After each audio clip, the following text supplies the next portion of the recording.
Welcome back, deep divers. Ready for another fascinating journey into the natural world? Always. What are we uncovering today? Well, today we're diving into something you might not have considered too deeply before. The relationship between birds and bees.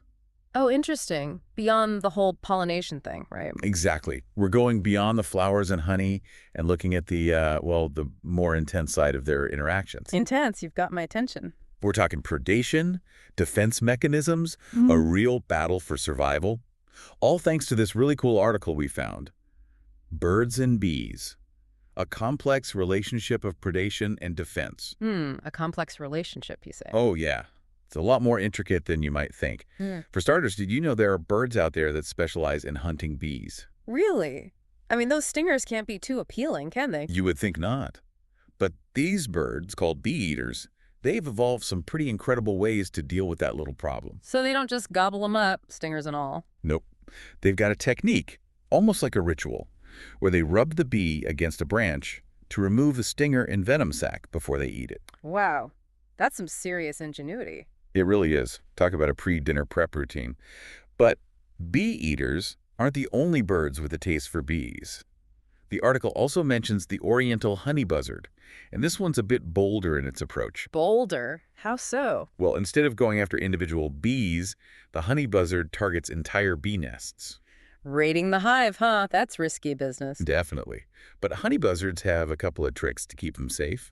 They've got these really thick feathers for protection, but they also do something called anting. Anting. What is that? Basically, they let ants crawl all over their bodies. Ants? Why on earth would they do that? Because the ants release formic acid, which actually helps neutralize the bee venom. No kidding. So it's like a natural bee sting remedy, courtesy of ants. Nature is full of surprises. It really is. But this whole conversation has got me thinking about the bees' perspective. I mean, how do they defend themselves against these avian predators? Well, when it comes to defense, bees have one major advantage: strength in numbers. Right. Most stings pack a punch. I can only imagine a whole swarm of them coming at you. It's not a pleasant experience, that's for sure. And bees are masters of coordinated defense. When a threat appears, worker bees swarm and attack, delivering multiple stings. It can be very effective even against larger predators. So it's not just instinct. There's some real strategy going on there. Absolutely. And the queen bee plays a vital role in this. She's not just about laying eggs. She actually helps orchestrate the defense by releasing pheromones that signal danger and essentially rally the troops. Wow, so she's like the general of the bee army. Yeah. But how do they communicate the specifics of a threat? Like which direction to attack or what kind of predator is approaching? Well, on top of pheromones, they have another incredible tool: the waggle dance. Ah, the waggle dance. Isn't that how they tell each other where to find food? Food, yes, but also danger. They use this intricate series of movements to communicate the direction, distance, even the type of threat. So it's like their own secret code. Hmm. That's amazing. I never realized bees were that sophisticated. They are. It really highlights how this isn't just a one-sided battle. Bees are not just sitting ducks. They've got some pretty incredible defense mechanisms of their own. It's a constant back and forth, isn't it? Birds adapting to hunt bees and bees adapting to defend themselves. Precisely. It's an evolutionary arms race, and it makes you wonder, how do birds like bee eaters and honey buzzards overcome those defenses? Yeah. How do they manage to hunt successfully when facing such a well-defended prey? I'm really curious about that. Well, we'll dive into the fascinating world of bird counter adaptations after a short break. Stay tuned. It really is a fascinating back and forth, isn't it? And, it's not just about individual birds and bees. This whole predator-prey dynamic has some pretty significant implications for the ecosystem as a whole. Right. You hinted at that earlier. Something about bird predation actually benefiting the bee population in the long run. How does that work? Well, imagine if there were no predators to keep their numbers in check. I guess bee populations would just explode, right? Exactly. And while that might sound great for honey lovers, it could actually throw the ecosystem out of balance. Oh, I see. So too many bees could actually be a bad thing. It could, yeah. They might outcompete other pollinators, for example, or put a strain on the plants they rely on. It's all about maintaining that delicate equilibrium. So the birds are kind of like natural population control, making sure things don't get out of whack. Precisely. It's nature's way of keeping things in harmony. But, of course, we can't just focus on the bees. We have to remember their crucial role as pollinators. Yeah, they're essential for so many plants, which Yeah. in turn support a whole web of life. Exactly. It's like a domino effect. Disrupt the bees, and the consequences ripple throughout the ecosystem. And that's where human activities come in, right? The article talked about habitat loss and pesticide use as major threats. Unfortunately, yeah. We're changing the environment so rapidly that it's becoming harder and harder for both birds and bees to adapt. It's almost like we're messing with the rules of the game while they're trying to play. That's a good way to put it. And sometimes it's not even intentional harm. We might not set out to hurt bees or birds, but our actions can have unintended consequences. Right. It's all about understanding those connections and recognizing that every choice we make can impact the delicate balance of nature. Absolutely. And it's not just about protecting nature for its own sake. Healthy ecosystems are vital for our well-being, too. No, absolutely. Mm. They provide us with clean air and water, food, and so much more. We depend on them for our very survival. It all comes back to us in the end. We're not separate from nature. We are nature. That's such an important reminder. And it makes me think back to something you said earlier about understanding the bees side of the story. What if we shifted our perspective and tried to see the world through their eyes? It would be fascinating, wouldn't it? Instead of asking, how does this affect humans, we might ask, how does this contribute to the overall health and resilience of the ecosystem? That's a really profound way to think about it.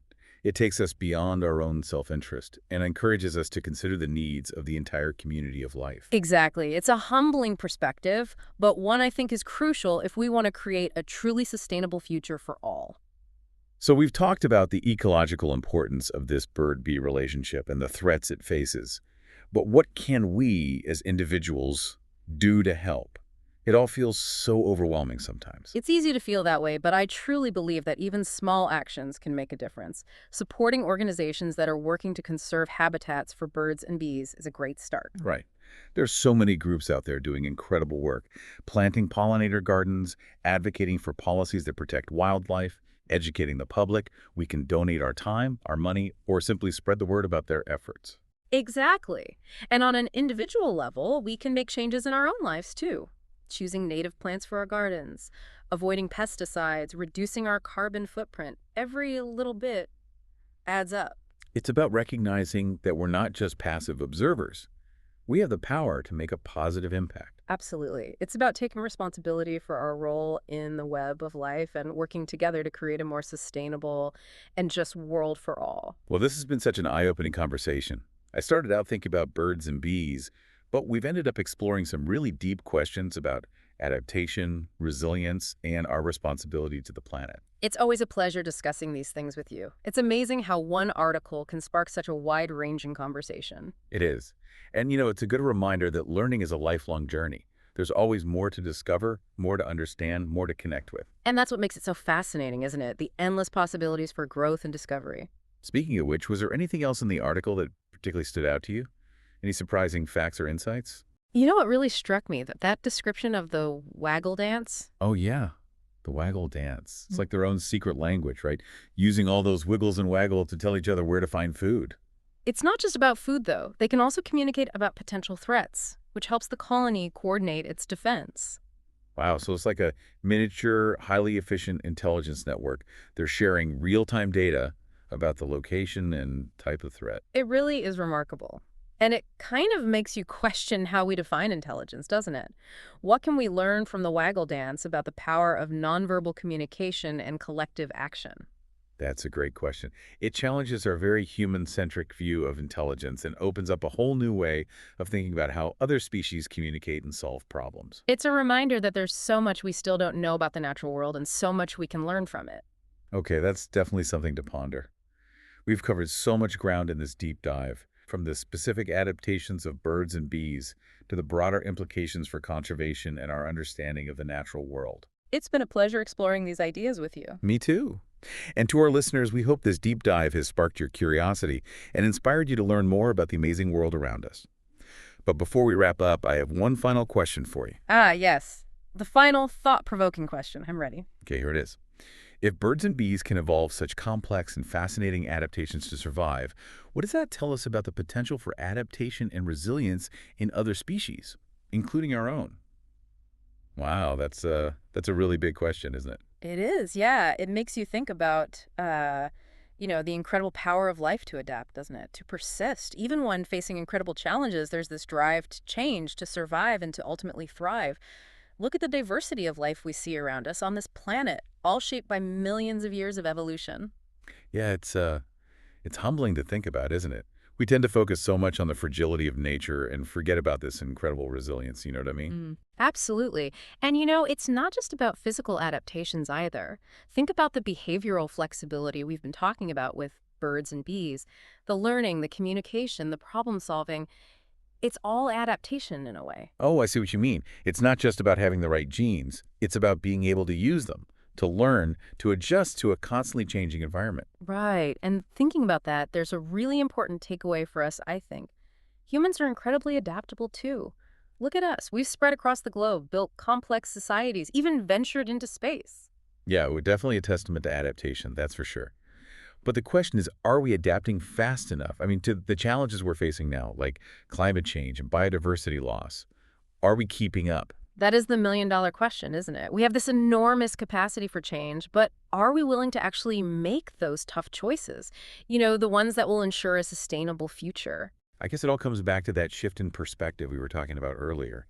Can we move beyond our own immediate needs and really embrace a more holistic view to understand our place in the grand scheme of things, you know? I think so, yeah, and it's a challenge for sure, but these stories, these examples from nature, I think they can help us to connect those dots, to see how we're all interconnected and understand that we're not just passive observers, we're active participants in this web of life. Right. Every choice we make, no matter how small, can have an impact. It all adds up, whether it's planting a pollinator-friendly garden or, reducing our consumption or even just educating ourselves and others about these issues.